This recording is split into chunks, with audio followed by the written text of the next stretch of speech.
When you walk across the streets in Istanbul, you'll notice that there are a lot of cat houses, like this one.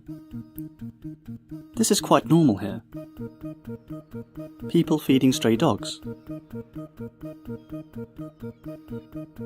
putting leftover food on the roof so birds can eat, a bowl of dry cat food at the corner of the street, and stray dogs covered with blankets.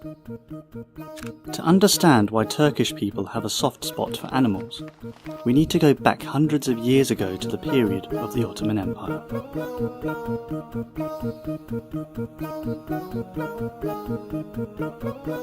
Stray cats have a special place in Istanbul.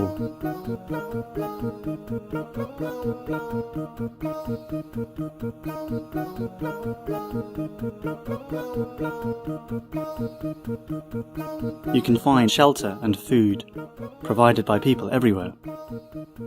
In this store, the owner has put a coin box to collect donations to buy cat food. So cats and Istanbul cannot be separated.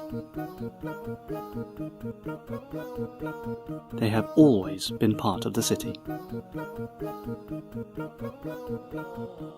Sabri Durak is a muezzin of this mosque.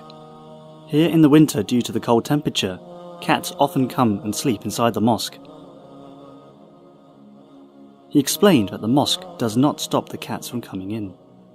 1400 yılları arasında yapılmış bir cami. Şimdi kediler buraya, bu cami yapıldığından beri kediler buraya girermiş. Kedi camiye, yani biz sokmadık kedileri. Kediler zaten giriyor buraya.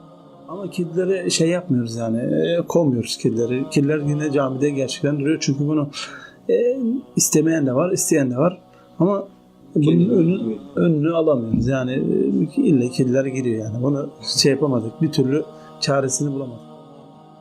Geçenlerde yaklaşık böyle bir 30 tane vardı. 30 şu buralarda. Tabii gönder tabii giriyorlar. Yukarıya, burası bayanların olduğu yere.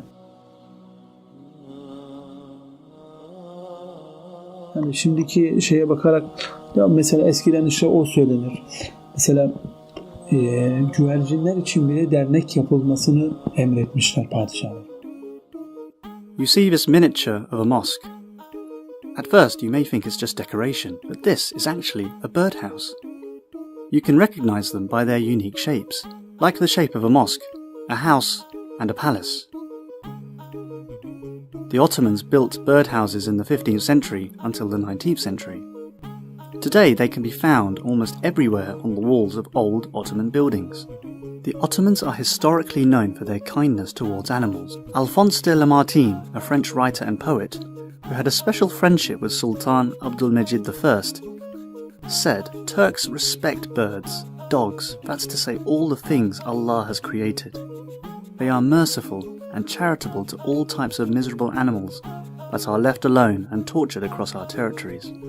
The Ottomans were inspired by Islam, so treating animals well was considered a religious duty. Taking care of animals was important for people. They built foundations, like a foundation for feeding stray cats and dogs. And one of the interesting foundations they made was a foundation for protecting storks.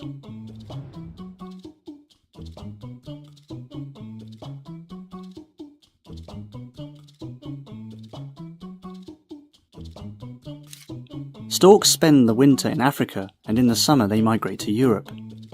During this long-distance journey, they sometimes injure themselves. So in the 19th century, in the city of Bursa, people built a hospital which the local called Gurbahane Laklakam. The storks would take a break in Turkey before continuing their long journey, and people would find injured and sick storks. So people would donate money to help them. And when the storks recovered, they would continue their journey all the way to Africa or Europe. The Quran, the Hadith, and the history of Islamic civilization offer many examples of kindness, mercy, and compassion towards animals. All living beings worship Allah in their own way, and they are worthy of consideration and respect.